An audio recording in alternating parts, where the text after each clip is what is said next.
What's going on, guys? It's Noah from One Lung Racing. I'm here with Jay from Dirt Bike TV, and he's going to go over this bike a little bit, tell you the story of how he got it, and we're going to break it down and maybe look into some things that might be wrong with it.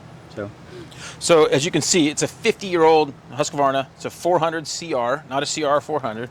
And I'm learning a lot about these. I work with Ventco, who specializes in making vintage dirt bike parts. And so I kind of been looking for a vintage dirt bike. Most of the oldest bikes I fix up are about 30 years old. 95 or so CR 250, for instance, which I'm working on those. For the most part, I mainly deal with new bikes. And so I did want to, I thought it'd be kind of fun to do one older bike. And I've got some good friends, Norm Francis, also Tom Cantino, guys who specialize in these vintage bikes. They're going to give me a hand on some of the tough stuff. I think Norm's going to be a big help. So we're going to tear it down together. And we're assuming that everything's wrong, but the good part is everything's here. It is the air filter box cage, that aluminum thing. I do have that, which is really cool. So I have that.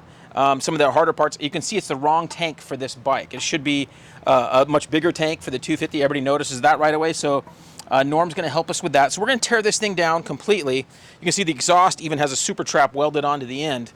So we'll probably try to make it more correct. It's got the Bing carburetor. Everything is there. So we're going to strip this thing down completely, sandblast, vapor blast, Cerakote, paint, whatever we need to, and completely go through the engine. I've already been learning a lot of interesting things about these engines. When you put them together, they have to be in third gear, which is a really interesting fact. So it's kind of cool. This sticker on the frame here, this last thing was registered in 1975. It was the last time it was registered. So luckily we have some good people we can work with, and I have the good experience as far as being confident to take it down, but rounding up all the parts has my biggest worry that I'm worried about. But luckily I have some good contacts to be able to do it. We got a bunch of good parts from Ventco that we can use, and I think we'll be in good shape. Yeah, and it looks like it's mainly all here. I was just kind of looking through it. I'm assuming these bars aren't original. They No. just look aluminum. They're a little wide. And I don't know if these came with stock Preston Petty front fenders. I know those were super popular back in the day. The Husqvarnas I've worked on, they all have the Preston Petty fenders. I don't know if they're stock or not.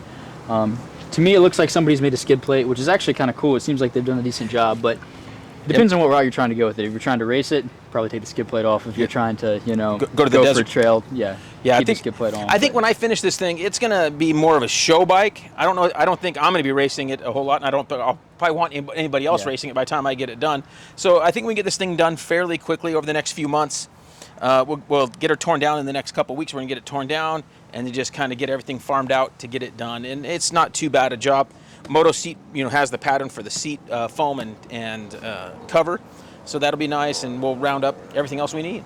Most of these older bikes from the early 70s that people consider vintage, 74 and under, they're not going to be restored as much. And then when they do get restored, they're going to be set aside as museum pieces or go to Mecum auction, those types of things, and they're not going to get back on the track. And so we're going to see less and less of these out.